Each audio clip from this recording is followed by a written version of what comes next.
आकाशवाणी जम्मू है। बडलै खबरें तुंदा स्वागत। पैह्ले खास खबरें कन्नै मैं जगमोहन शर्मा। केंद्री गृहमंत्री अमित शाह होरें आखेआ जे जम्मू कश्मीर च विधानसभा दे चुनां इत्थें सीटें दी नमें सिरेआ हदबंदी आह्ली प्रक्रिया मुकम्मल होने दे बाद करोआए जाङन। लेफ्टिनेंट गवर्नर मनोज सिन्हा होरें जम्मू कश्मीर लेई माई गोव पोर्टल दी शुरुआत कीती, जेह्दे नै सरकार ते आम जनता बश्कार सांझ ते नेड़मा तालमेल यकीनी बनोग। भारत ने ओडिशा तट थमां जिमीपरा ब्हाऊ च दरम्याने छिंडे पर मार करने आह्लिएं दौं मिसाइलें दी कामयाब अजमैश कीती ऐ ते जम्मू कश्मीर प्रशासन ने आतंकवादिएं कन्नै संढ गंढ रखने आह्ले 5 होर सरकारी मुलाजमें गी नौकरी सोयां बर्खास्त करी दित्ता ऐ। खबरें दी तफसील कन्नै विजय बजाज। गृहमंत्री अमित शाह होरें आखेआ जे जम्मू कश्मीर च हदबंदी दा कम्म सबूरा होने परैंत सियासी पार्टिएं कन्नै सलाह सूत्र मगरा गै प्रदेश च असैम्बली दे चुनां करोआए जाङन। शाह होरें कल लोकसभा च आखेआ जे जम्मू कश्मीर गी केंद्र शासित प्रदेश बनाई रखने दी उंदी कोई मंशा नेईं ऐ।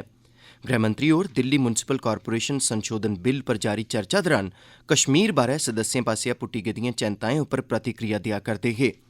शाह होरें आखेआ जे उनें एह् साफ करी दित्ता हा जे सब्भनें शा पैह्ले जम्मू कश्मीर च पंचैतें दे चुनां करोआए जाङन ते ओह्दे मगरा हदबंदी दी प्रक्रिया पूरी कीती जाग। एह्दे परैंत जम्मू कश्मीर च असैम्बली दे चुनां करोआए जाङन ते फ्ही जम्मू कश्मीर दा राज्य दा दर्जा बी ब्हाल करी दित्ता जाग। उनें आखेआ जे जम्मू कश्मीर च पंचैतें दे चुनां बगैर कुसै हिंसा दे सबूरे करोआए गे ते हून हदबंदी दी प्रक्रिया बी संपन्न होने दे कोल काल पुज्जी गेदी ऐ। उनें आखेआ जे ओह् इक बारी फ्ही एह् साफ करी देना चांह्दे न जे हदबंदी दा कम्म सबूरा होने परैंत सब्भनें सियासी पार्टिएं कन्नै सलाह सूत्र करियै असैम्बली दे चुनां करोआए दित्ते जाङन। जम्मू कश्मीर दे आम नागरिकें ते सरकार बश्कार सांझ भ्याली ते नेड़मा तालमेल बधाने आस्तै लेफ्टिनेंट गवर्नर मनोज सिन्हा होरें माई गॉव यानी मेरी सरकार नां कन्नै इक पोर्टल दी शुरुआत कीती ऐ। इस चाल्ली दे प्लेटफार्म गी शुरू करने आह्ला जम्मू कश्मीर मुल्खै दा पैह्ला प्रदेश बनी गेआ ऐ। इस पोर्टल दी मदाद कन्नै आम लोकें दी प्रशासन तोड़ी पुज्ज मती सखल्ली होई जाग। सरकारी योजनाएं गी तैयार करने ते अमल च आह्नने लेई बी आम लोक अपने सुझाऽ देई सकङन।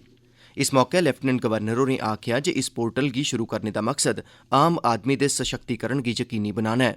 उनें आखेआ जे एह्दे राएं आम लोकें दी प्रशासन तोड़ी ते प्रशासन दी आम लोकें तोड़ी सखल्ली पुज्ज यकीनी बनोग ते दौनें बश्कार गल्लबात दा दायरा बी बधोग। एह्दे नै आम जनता गी अपने विचार ते सुझाऽ सरकार कन्नै सांझे करने दा मौका बी थ्होग। लेफ्टिनेंट गवर्नर होरें इस मौके यूटी डैशबोर्ड दी बी शुरुआत कीती, जेह्दा मकसद फैसले लैने च सखाल लेई सरकारी मैह्कमें दे विकास कम्में ते प्रमुख योजनाएं पर तक्क रखना ऐ, जेह्दे नै उंदी बेहतर ते असरदार ढंगै सिर अमलावरी यकीनी बनोग। लेफ्टिनेंट गवर्नर मनोज सिन्हा होरें 64 करोड़ 10 लक्ख रपे दी लागत कन्नै पूरे कीते गेदे 6 बिजली ढांचागत विकास प्रोजेक्ट कल लोकें गी समर्पित कीते। इनें प्रोजेक्टें दे शुरू होने कन्नै जम्मू खित्ते च बिजली सरबंधी मौजूदा बवस्था च होर 660 MVA दी समर्थ दा बाद्दा होई जाग।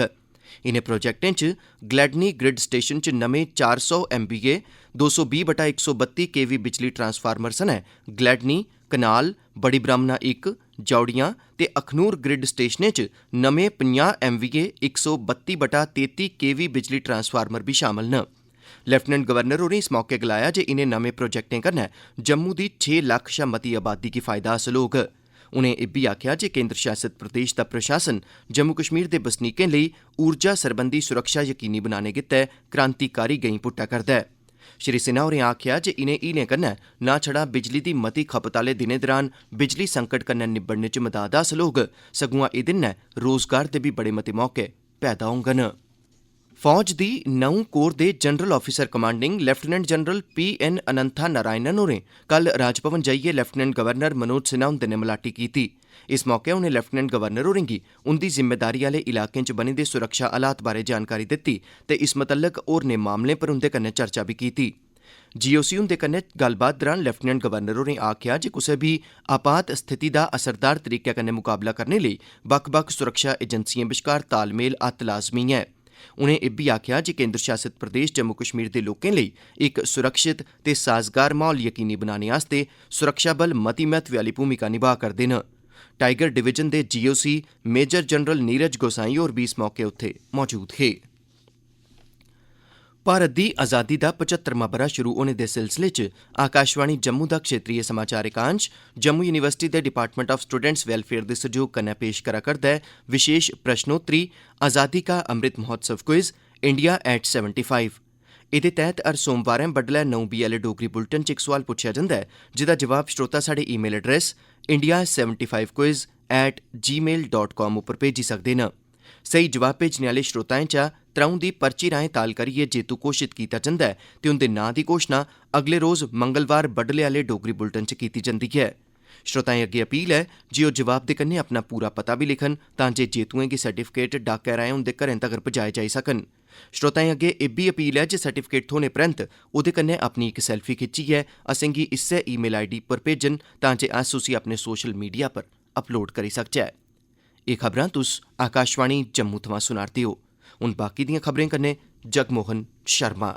भारत ने ओडिशा दे चांदीपुर स्थित यूनिफाइड टेस्टिंग रेंज थमां जिमीं परा ब्हाऊ च मार करने आह्लिएं दरम्याने दूरी दिएं द'ऊं मिसाइलें दी कामयाब अजमाइश कीती ऐ।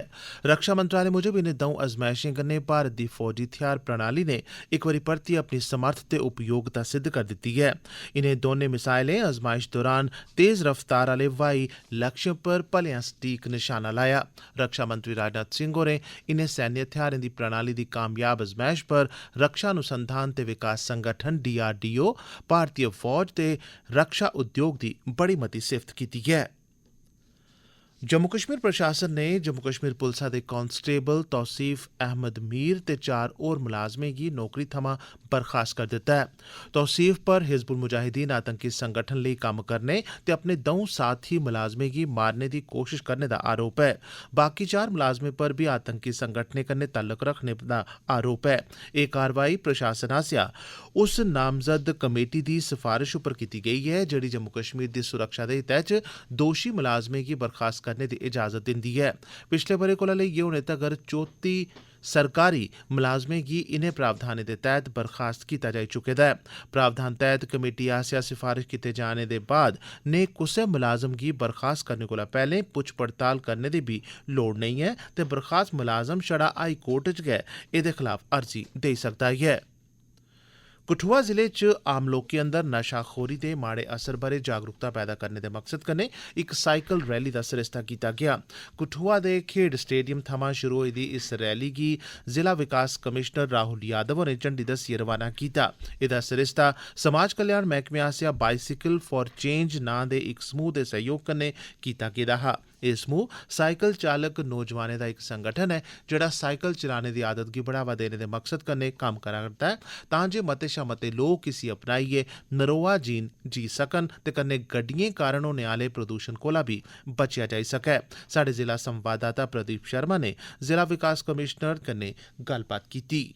जो एक हेल्दी एक्टिविटी है ये साइकिलिंग, उसके साथ भी लोगों को ज़्यादा से ज़्यादा जोड़ा जा सके। डिफरेंट प्रोग्राम हमारे सोशल वेलफेयर डिपार्टमेंट द्वारा, पुलिस द्वारा चलाए जा रहे हैं नशा मुक्त जो है कठुआ को करने के लिए, अपने पूरे हिंदुस्तान को करने के लिए। जैसे एक्चुअली कुछ टाइम में ड्रग्स की जो प्रॉब्लम है वो हमारी सोसाइटी में बढ़ती चली जा रही है। मैं सभी कठुआ वासियों से भी ये निवेदन करूंगा, अगर कोई भी बच्चा, चाहे वो आपका बच्चा हो या फिर आपके आसपास कोई बच्चा हो, अगर कोई आपको लगता है कि इस टाइप की एक्टिविटी में इन्वॉल्व हो रहा है, जल्द से जल्द हमारे भी नोटिस में लाएं, उसके पेरेंट्स की नोटिस में भी लाएं। अब ठीक किया जा सकता है उसको, किस तरीके से अब ड्रग्स से दूर किया जा सकता है, उसका किस तरीके से हम उसको जो एक तरीके से फिर से रिहेबिलिटेट कर सकते हैं, उसके ऊपर ध्यान दें। जम्मू श्रीनगर राष्ट्रीय जरनैली शिड़का पर उधमपुर जिले च सरमोली थार देवक पुलै कश इक बड्डी पस्सी पौने कारण जरनैली शिड़का पर गड्डिएं दी आओजाई बंद ऐ।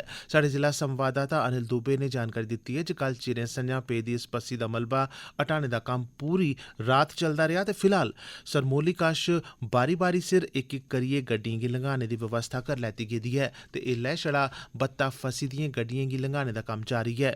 बाकी रौंह्दे मलबे गी हटाइयै मेद ऐ जे दपैह्री तगर दौं तरफा आओजाई बहाल होई जाग। रात को समरौली में चट्टाने खिसक आने से जो रास्ता बंद हो गया था, तो हमने उसी वक्त जो है वो मशीनरी को जो है वो मोबिलाइज करके तो वो काम पे लगा दिया था। देर रात जो है हमें वन वे स्टैंडर्ड जितनी भी व्हीकल्स थी जो कश्मीर से जम्मू की तरफ आ रही थी, तो वो रात को हमने क्लियर की। इस वक्त हालात ये हैं कि वन वे हमारे पास अभी भी मौजूद है, तो जम्मू से जो है वो छोटी गाड़ियों को जाने की इजाजत दी जा रही है। श्रीनगर से भी थोड़ी देर के बाद हम जो है वो गाड़ियां रिलीज कर देंगे। जिनको 10 या 11 बजे के बीच में वो जो बोल्डर्स हैं उनको ब्लास्ट करना है, ब्लास्ट करके क्लियर करके तो फिर रास्ता जो है वो 2 वे हो जाएगा। उसके बाद जो है ट्रैफिक दोनों तरफ से चलेगी। हून अखीरै च खास खबरां इक बारी परती है। केंद्री गृह मंत्री अमित शाह होरें आखेआ जे जम्मू कश्मीर च विधान सभा दे चुनां इत्थें सीटें दी नमें सिरेआ हदबंदी आह्ली प्रक्रिया मुकम्मल होने दे बाद करोआए जाङन। ਲੈਫਟੀਨੈਂਟ गवर्नर मनोज सिन्हा होरें जम्मू कश्मीर लेई माई गॉव पोर्टल दी शुरुआत कीती जेह्दे नै सरकार ते आम जनता बश्कार सांझ ते नेड़मा तालमेल यकीनी बनोग ते भारत नै ओडिशा तट थमां जिमीपरा ब्हाऊ च दरम्याने छिंडे पर मार करने आह्लिएं द'ऊं मिसाइलें दी कामयाब आजमाइश कीती ऐ। एह्दे कन्नै गै खबरें दा एह् बुलेटिन समाप्त होआ।